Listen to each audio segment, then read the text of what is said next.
और पेपर 2 करेंगे। पहला क्वेश्चन है, विकास की उस अवधि को क्या कहते हैं जब आत्मसात मानकों पर प्रश्न उठाया जाता है और अक्सर परिवार की तुलना में साथियों की राय महत्वपूर्ण हो जाती है। तो पहला क्वेश्चन का ऑप्शन नंबर 4 सही आंसर हो जाएगा, क्योंकि इस एज में जनरली हम लोग अपने फ्रेंड्स की बात ज़्यादा सुनते हैं, हम सबके साथ ऐसा हुआ होगा, और परिवार की राय को कम महत्व देते हैं। तो ऑप्शन नंबर 4 सही हो जाएगा। नेक्स्ट है, यह देखकर कि उनका पुत्र रवि पठन में बहुत रुचि लेता है और 3 वर्ष की आयु में ही पढ़ लेता है, उसके माता पिता ने उसे बहुत सी पुस्तकें ला कर दी। अपने माता पिता के प्रोत्साहन से रवि की पठन क्षमता अपनी आयु से कहीं बहुत आगे है। इस उदाहरण से विकास के किस सिद्धांत को संदर्भित किया जा सकता है? तो ऑप्शन नंबर 4 इसका सही आंसर हो जाएगा। विकास आनुवांशिकता और परिवेश के बीच अंतःक्रिया का परिणाम है। विकास हमारा जो है परिवेश, हमारे आसपास का जो इन्वायरमेंट है, जैसे यहाँ पे ज़्यादा पुस्तकें ला कर दी जा रही हैं, पढ़ने का इंटरेस्ट आ गया उसके अंदर और ज़्यादा आ गया, और आनुवांशिकता भी इम्पॉर्टेंट रोल प्ले करता है। तो ऑप्शन नंबर 4 इसका सही आंसर हो जाएगा। नेक्स्ट है थर्ड नंबर क्वेश्चन, कौन सी अवस्था में निम्न लक्षण समाहित है? स्वतंत्रता की स्थापना, अस्मिता का विकास और अमूर्त चिंतन। इंडिपेंडेंटली ऐसा सोचना और अपना सोचना कि मैं इंडिपेंडेंट हूँ, अस्मिता और अमूर्त चिंतन, हमेशा कॉन्क्रीट थिंकिंग करते रहना, ये सब जो है ना इसमें आ जाएगा किशोरावस्था में। अमूर्त चिंतन जो हम लोग करने लगते हैं, अपने माइंड में कुछ भी कभी भी सोचने लगते हैं, तो ये हमेशा किशोरावस्था के ये सब लक्षण है। तो नेक्स्ट है 3 का थर्ड नंबर ऑप्शन जो होगा सही आंसर हो जाएगा। नेक्स्ट है फोर्थ नंबर जो है, निम्नलिखित कथनों में से कौन सा कथन समाजीकरण के संदर्भ में सही है? तो ऑप्शन नंबर 2 सही हो जाएगा, क्योंकि समाजीकरण एक जटिल प्रक्रिया है जो लाइफ टाइम चलता रहता है। जब तक हमारा डेथ नहीं होता वहाँ तक ये प्रोसेस चलता रहता है। और समाजीकरण की प्रक्रिया में कई संस्थान इम्पोर्टेंट रोल प्ले करते हैं, जैसे हमारा विद्यालय, परिवार और मीडिया, बहुत सारी चीज़ें, और अलग अलग समय और अलग अलग स्थानों पर इनका अलग अलग प्रभाव भी पड़ता रहता है। तो ऑप्शन नंबर 2 सही आंसर हो जाएगा। नेक्स्ट हम लोग बढ़ते हैं फिफ्थ नंबर क्वेश्चन की ओर। निम्नलिखित में से किस सिद्धांत ने नैतिक तर्कता के अध्ययन के लिए संज्ञानात्मक विकासात्मक दृष्टिकोण का उपयोग किया था? तो यहाँ पे जीन पियाजे सही आंसर हो जाएगा, क्योंकि जीन पियाजे ने ही जो स्विट्जरलैंड के मनोवैज्ञानिक थे, इन्होंने नैतिक तर्कता के अध्ययन के लिए संज्ञानात्मक विकासात्मक दृष्टिकोण का उपयोग किया था। तो ये सही आंसर हो जाएगा। और एक मैं बात बताना चाहूँगी, यहाँ पे बहुत सारे क्वेश्चन के आंसर टिक किए गए हैं, जो कि ज़रूरी नहीं है कि जो टिक है वो सही होगा। तो बात को एक बार जो मैं एक्सप्लेनेशन दे रही हूँ उसको एक बार ज़रूर सुनेंगे। तो नेक्स्ट बढ़ते हैं 6 नंबर क्वेश्चन की ओर। बच्चे दुनिया को लेकर अपनी समझ को सक्रिय रूप से निर्मित करते हैं, यह कथन किसने प्रस्तावित किया था? तो ये बताया था जीन पियाजे ने बताया था कि बच्चे जो है ना अपनी समझ को लेके अपनी समझ के हिसाब से आप अपने आसपास की दुनिया को निर्मित करते हैं। तो ये जो है सक्रिय रूप से निर्मित करते हैं। तो ये सही आंसर हो जाएगा, जीन पियाजे जी के द्वारा ये कथन दिया गया है। तो इसका ऑप्शन नंबर थर्ड सही आंसर हो जाएगा। नेक्स्ट है 7 नंबर, अध्यापन अधिगम के संदर्भ में निम्नलिखित में से कौन सी तकनीक को लेव वाइगोस्की ने समर्थन नहीं दिया है? तो लेव वाइगोस्की जो है इसमें से 7 नंबर क्वेश्चन का 4 ऑप्शन सही हो जाएगा। प्रतिपादक अध्यापन जो है ना, इसका समर्थन नहीं किया है। अदरवाइज जो तीनों ऑप्शन है, सकारात्मक अधिगम, पार प्रदान करना, पार एक तरह से सपोर्ट हो गया, सहायक अधिगम, ये सब भी बातों के बारे में बताया है लेव वाइगोस्की ने। ये रशियन मनोवैज्ञानिक है। नेक्स्ट है 8 नंबर क्वेश्चन, किसी एक पहेली के टुकड़े को जोड़ते समय मीठी अपनी क्रियाओं को निर्देशित करने के लिए बोल बोलकर काम करती है। स्वयं को निर्देशित करने से संबोधित भाषा के इस प्रयोग को लेव वाइगोस्की किस रूप से संबोधित करते हैं? तो ये जो हो जाएगा 8 नंबर क्वेश्चन का आंसर ऑप्शन नंबर 2 हो जाएगा। ये जो बच्ची बोल बोल के अपने आप में ही अपने आप से बातें करके संबोधित कर रही है खुद को, तो ये प्राइवेट स्पीच हो जाएगा, जो कि निजी वाचन कहलाता है। यहाँ पे मैंने लिखा है एल निजी वाचन, यानी लेव वाइगोस्की ने इसे निजी वाचन कहा है, जबकि पियाजे ने इसी को सेल्फ सेंटर्ड स्पीच कहा है, कि आप खुद सेंटर्ड हो, कि आत्म केंद्रित वाचन एक तरह से बोल सकते हैं। तो ये पियाजे ने कहा है और लेव वाइगोस्की ने निजी वाचन कहा है। तो ये बातें ध्यान रखेंगी, इसी बात को दोनों ने अपने अपने हिसाब से बताया है। तो ऑप्शन नंबर 2 इसका सही आंसर हो जाएगा। नेक्स्ट बढ़ते हैं 9 नंबर क्वेश्चन की ओर। लॉरेंस कोलबर्ट के नैतिक सिद्धांत के अनुसार नैतिकता विकास क्रम के किस स्तर पर व्यक्ति कानून और सामाजिक स्वीकृति की परवाह किए बिना किसी कार्य को आत्म अनुभूति द्वारा स्वयं निर्धारित सिद्धांतों के आधार पर उचित ठहराता है? तो 9 नंबर क्वेश्चन का सही आंसर हो जाएगा ऑप्शन नंबर 2, सार्वभौमिक नैतिकता सिद्धांत अभिमुखता। इसका मतलब होता है कि इसमें सामाजिक स्वीकृति की परवाह किए बिना किसी कार्य को आत्म अनुभूति द्वारा स्वयं निर्धारित सिद्धांतों के आधार को उचित ठहराता है। तो ये वाला जो ऑप्शन है सही हो जाएगा। और बढ़ते हैं, ये लॉरेंस कोहलबर्ग के नैतिक सिद्धांत के अनुसार ये बताया गया है, तो ऑप्शन नंबर 2 सही आंसर हो जाएगा। नेक्स्ट बढ़ते हैं 10th नंबर क्वेश्चन की ओर। एक प्रगतिशील कक्षा में अध्यापक विद्यार्थियों को समूहों में कार्य देकर समन्वय अधिगम कार्य संपादन करने के लिए सुसाध्य करता है। ऐसा करके वो विद्यार्थियों में डैश को बढ़ावा देता है, तो वो सहभागी अधिगम को बढ़ावा देता है। एक दूसरे को सपोर्ट के थ्रू, एक दूसरे को सपोर्ट करके वो सीखेंगे, तो ये हो जाएगा ऑप्शन नंबर 2। नेक्स्ट है, हार्वर्ड गार्टनर ने बहुबुद्धि के सिद्धांत में कौन से बुद्धि प्रकार समाहित किए गए हैं? 11 का 3 नंबर जो ऑप्शन है वो सही होगा, ना कि 2। यहाँ पे मैंने पहले ही बोला है, जो अंडरलाइन है जरूरी नहीं है कि आप उसको सही मानेंगे। भाषाई, तार्किक गणितीय और संगीतिक, इसको इन्होंने सही माना है। और बहुबुद्धि सिद्धांत में इनका समावेशन किया गया हुआ है, तो ऑप्शन नंबर 3 इसका सही आंसर हो जाएगा। नेक्स्ट है, बच्चों में जेंडर रूढ़िवाद के खंडन हेतु निम्न में से किसका प्रयोग टालना चाहिए? तो ऑप्शन नंबर 3 इसका सही आंसर हो जाएगा। लड़कियां कला में अच्छी होती है और लड़के गणित में उत्कृष्ट होते हैं, इस जैसी वर्गीय उक्तियों का प्रयोग करना, ये सही आंसर ये जो है इस तरह का कथन एक तरह से यूज नहीं करना चाहिए। तो यही यहाँ पे पूछ रहा है कि खंडन है तो इसका प्रयोग टालना चाहिए, तो निगेटिव पूछ रहे हैं, तो निगेटिव ये सही आंसर हो जाएगा। नेक्स्ट है 30 नंबर क्वेश्चन। एक अध्यापक को अपनी कक्षा में व्यक्तिक विभिन्नताओं को पोषित नहीं करना चाहिए, ये गलत है। और नेक्स्ट है, प्रगतिशील शिक्षण का उद्देश्य यह सुनिश्चित करना है कि सभी बच्चों को एक रूपी तरीके से निर्देश दिया जाए और मानक विधियों से उनका आकलन किया जाए।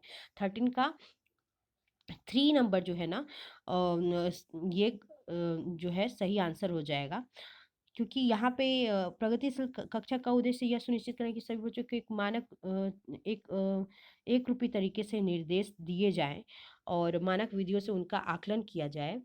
मानक विधियों से आकलन किया जाए, ये जो तर्क है वो सही नहीं है, जबकि ऊपर वाला जो कथन है, अभी कथन वो सही है। इस तरह की व्यक्तिगत विभिन्नताओं को पोषित नहीं करना चाहिए, तो ये सही हो जाएगा, किंतु आर जो है ना गलत हो जाएगा।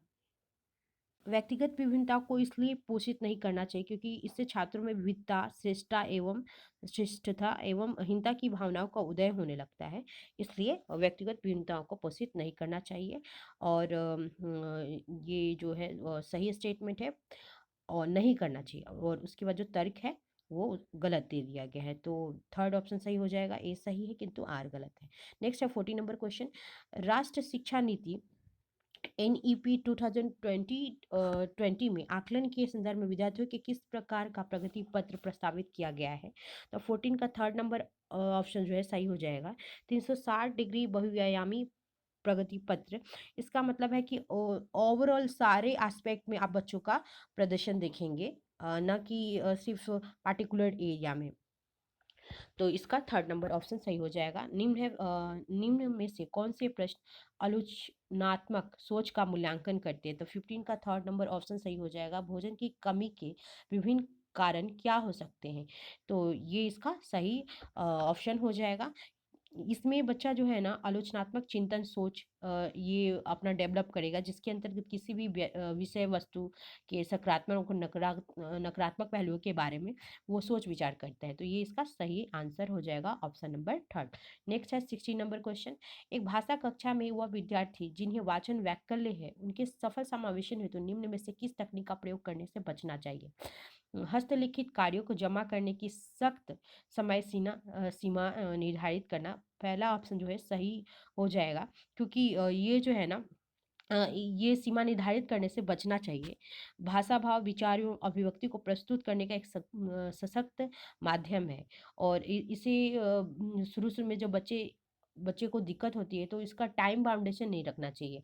किसी भी तरह का अगर बच्चे को डिसेबिलिटी है, किसी भी तरह का जैसे यहाँ वाचन विकल है, उसके टाइम बाउंडेशन को हम लोग इग्नोर करेंगे, उससे ज़्यादा टाइम देंगे, एक्स्ट्रा टाइम देंगे। तो ये पहला जो स्टेटमेंट है वो गलत हो जाएगा। 16 का फर्स्ट नंबर ऑप्शन जो है गलत होगा। और सही ऑप्शन भी हो जाएगा। यहाँ पे 70 नंबर क्वेश्चन है, अधिगम संबंधी वह कठिनाई जिसमें कम देर तक ध्यान केंद्रित हो पाए, आवेगशीलता हो और निराशाओं के प्रति कम सहिष्णुता हो, निम्नलिखित में किसकी ओर इशारा करती है? 17 का फर्स्ट नंबर ऑप्शन जो है अवधान न्यूनता न्यूनता अति क्रियाशीलता विकार।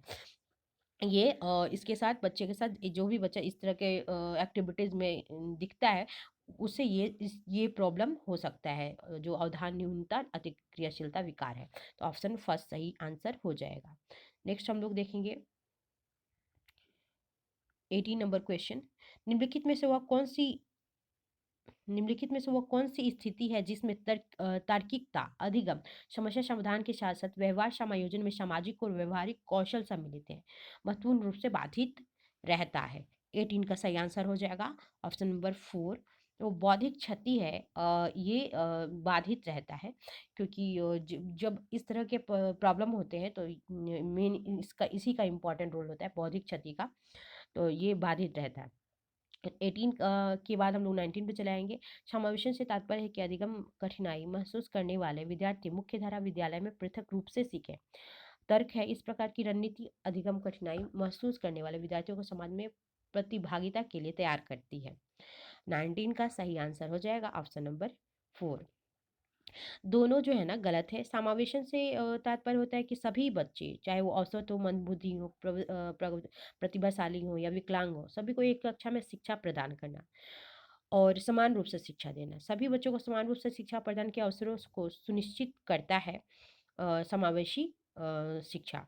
साथ ही शिक्षा में समावेशन की नीति जो होती है, अधिगम कठिनाई महसूस करने वाले विद्यार्थियों को कक्षा में प्रतिभागिता के लिए तैयार करती है, जिससे वे अन्य बालकों के साथ शिक्षण अधिगम प्रक्रिया में भाग ले सके। तो ये जो है ना दोनों जो है ना गलत हो जाएगा। तो यहाँ पे ऑप्शन नंबर 4 इसका सही आंसर हो जाएगा। नेक्स्ट है, निम्नलिखित में कौन सा सृजनात्मकता का महत्वपूर्ण कारक नहीं है? 20 का अभिसारी चिंतन जो है इसका महत्वपूर्ण कारक नहीं है, क्योंकि अपसारी चिंतन होता तो वो हो सकता था, बट यहाँ अभिसारी है, कहीं ना कहीं संकुचित कन्वर्ज कर रहा है यहाँ पे, तो ये सही आंसर हो जाएगा। 21 का एक सामाजिक संरचनात्मक कक्षा में ज्ञान के क्या क्या स्रोत हो सकते हैं? तो 21 नंबर का ऑप्शन नंबर 4 ABCD जो सारे हैं वो इसके सोर्स हो सकते हैं। नेक्स्ट है 22 नंबर जो क्वेश्चन है, अधिगमकर्ताओं की सक्रिय संलग्नता के लिए क्या आवश्यक है? तो ऑप्शन नंबर थर्ड जो है ACD यानी कि अन्वेषण और पूछताछ और संप्रयोग और चिंतनशीलता, बहस और चर्चा, ये सभी सक्रिय संलग्नता के हैं, क्योंकि आप कहीं न कहीं इसमें इन्वॉल्व रहते हैं, अन्वेषण करते हैं, पूछताछ करते हैं तो एक्टिव रहते हैं। प्रयोग करते चिंतनशील रहते हैं तो भी आप सक्रिय रहते हैं। बहस और चर्चा तो ज़ाहिर-सी बात है सक्रिय रहेंगे। तो ये सारा ACD सही हो जाएगा, ऑप्शन नंबर थर्ड 23 का सही ऑप्शन हो जाएगा। थर्ड नंबर क्वेश्चन है, अधिगमकर्ताओं को एक संसाधन समृद्ध वातावरण में अधिकतम स्वतंत्रता की अनुमति देना और अपने लिए स्वयं ही ज्ञान की संरचना हेतु सुसाध्य करना किस उपागम की ओर इशारा करता है? तो ये जो प्रक्रिया है ये खोजी अधिगम उपागम की ओर इशारा करता है। नेक्स्ट है एक मिनट, खोजी अधिगम जो है पूछताछ आधारित सीखने की एक तकनीक है और इससे शिक्षा के लिए एक रचनावादी दृष्टिकोण का उदय होता है, विकास होता है। इसे समस्या आधारित शिक्षा, अनुभव आधारित शिक्षा एवं 21वीं सदी की शिक्षा के रूप में भी इसे जाना जाता है। तो 23rd का ऑप्शन नंबर फर्स्ट सही आंसर हो जाएगा। बच्चों में वैकल्पिक धारणाएं 24 बच्चों में जो वैकल्पिक धारणाएं जो है उनके प्रज्ञाजन यानी सहज ज्ञान सिद्धांतों को दर्शाते हैं। तो ये जो है इसका सही आंसर हो जाएगा 24 का थर्ड नंबर। अब हम लोग चलेंगे 25 पे। किशोरों को कक्षा में चर्चा और बहस के लिए ढेर सारे अवसर प्रदान करने चाहिए। और तर्क है सहयोगात्मक अधिगम का अर्थ के निष्कर्ष और विभिन्न विचारों को साझा करने का अवसर देता है। तो 25 का ऑप्शन नंबर 1 सही हो जाएगा। ए और आर दोनों सही है और सही व्याख्या भी करता है। ऐसा क्यों किया जाएगा उसका व्याख्या कर रहा है। तो नीचे वाला कथन यानी तर्क जो है तो सही आंसर हो जाएगा 25 का 1। 26 विद्यार्थियों में संज्ञानात्मक परिवर्तन को प्रोत्साहित करने के लिए एक शिक्षिका को 26 का सही आंसर ऑप्शन नंबर 2 ऐसी सामग्री देना चाहिए जो मध्यम रूप से चुनौतीपूर्ण हो और स्कीमा में रूपांतरण की मांग करे। तो ऐसा माध्यम उसको देना चाहिए। ऐसा मध्यम रूप से जो चुनौतीपूर्ण हो वो देना चाहिए। संज्ञानात्मक विकास का जो मतलब होता है बच्चों के सीखने एवं सूचनाएं एकत्रित करने के तरीके से है, और जो कि यहाँ पे बात की गई है, और जिसमें अवधान में वृद्धि, प्रत्यक्षीकरण, भाषा चिंतन, स्मरण शक्ति और तर्क सम्मिलित होता है। तो ऐसा करने से बच्चे में ये सब चीज़ों का विकास होगा। तो ऑप्शन नंबर 2 26 का सही आंसर हो जाएगा। 27 नंबर क्वेश्चन है योग्यता की डैश धारणा का आशय है कि सफलता पाने के लिए प्रयास सार्थक भूमिका निभाते हैं। 27 का ऑप्शन नंबर 3 जो है शिलात्मक जो धारणा है ये ज़्यादा महत्वपूर्ण भूमिका निभाता है। विधिशीलात्मक धारणा का मतलब होता है कि सफलता पाने के लिए प्रयास जो है ना सार्थक भूमिका निभाते हैं। तो इसका यही मतलब होता है यहाँ पे। योग्यता जो होता है ना अंतर्निहित विशेषताओं को संदर्भित करती है, अर्थात एक व्यक्ति की अंतर्निहित विशेषता को जो कार्य में प्रभावी या बेहतर प्रदर्शन हो उस व्यक्ति की योग्यता कहलाती है। तो वृद्धिशीलात्मक जो है ना यहाँ पे सही आंसर हो जाएगा ऑप्शन नंबर 3 27 का ऑप्शन नंबर 3 सही आंसर हो जाएगा। नेक्स्ट है 28 नंबर क्वेश्चन। एक संरचनात्मक कक्षा में ऐसे क्रियाकलापों का प्रयोग करना जो जो जो कि डी हो जाएगा यहाँ पे, ए और डी, यानी कि औसत रूप से कठिन हो और सामूहिक कार्य। एक संरचनात्मक कक्षा में ऐसे क्रियाकलापों का प्रयोग करना चाहिए जो औसत रूप से कठिन हो एवं सामूहिक कार्य को प्रोत्साहन देते हो। तो ए और डी जो है ऑप्शन नंबर 3 में है, तो सही आंसर 3 हो जाएगा। और नेक्स्ट 29 नंबर क्वेश्चन। जब एक विद्यार्थी को डैश का एहसास होगा यदि वो सफलता का आरोपण आंतरिक मानता है, और डैश का एहसास होगा यदि वो असफलता का आरोपण बाह्य मानता हो। 29 का ऑप्शन नंबर 3। जब गर्व और क्रोध हो जाएगा। जब एक विद्यार्थी को गर्व का एहसास होगा यदि वो सफलता का आरोपण आंतरिक मानता हो, और क्रोध का एहसास होगा यदि वो सफलता का एहसास बाहरी तौर पे कर सके कि उसकी असफलता का कारण कहीं ना कहीं बाहरी है, तो वो क्रोध में आने लगता है। तो ऑप्शन नंबर 3 जो है 29 का सही आंसर हो जाएगा। नेक्स्ट है लास्ट क्वेश्चन इस वीडियो का। माध्यमिक स्तर पर एक नए संप्रदाय को पढ़ाते हुए एक अध्यापिका को 30 का 2 नंबर जो आंसर है वो सही हो जाएगा। विद्यार्थियों के महत्वपूर्ण ज्ञान को नए संप्रत्यय से जोड़ना चाहिए। तो 30 का जो ऑप्शन नंबर 2 है एक सही आंसर हो जाएगा। नेक्स्ट हम मिलते हैं नेक्स्ट वीडियो में। Thank you so much. एक क्वेश्चन मुझे बताना है जो कि 8 जनवरी 2022 का जो एक सीडीपी का वीडियो है उसके लास्ट क्वेश्चन का आंसर उसमें नहीं हो पाया था स्टोरेज प्रॉब्लम के कारण। तो उसका सही आंसर हो जाएगा, क्वेश्चन भी मैं बता देती हूँ, वहाँ क्वेश्चन आप लोग को दिख सकता है। अधिगम सबसे अधिक प्रभावशाली होगा और अधिगम सबसे अधिक प्रभावशाली और अर्थपूर्ण होगा यदि यह संदर्भित रूप में हो। कोई भी अधिगम और तभी प्रभावशाली और अर्थपूर्ण साबित होगा जब कॉन्टेक्स्ट दिया गया कॉन्टेक्स्ट है उस कॉन्टेक्स्ट के हिसाब से अगर बात की जाए। जैसे एक एग्जांपल, एक क्वेश्चन पैराग्राफ आता है और उसके हिसाब से ही हमको आंसर करना है कॉन्टेक्स्ट के बेसिस पे।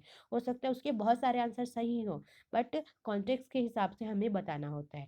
तो यहाँ पे यही बता रहा है कि संदर्भित रूप में हो, कॉन्टेक्स्ट से रिलेटेड हो। तो इसका ऑप्शन नंबर फर्स्ट सही हो जाएगा। और ये क्वेश्चन आपको लास्ट वीडियो में दिख सकता है 30 नंबर क्वेश्चन। सो मिलते हैं नेक्स्ट वीडियो में। Thank you so much.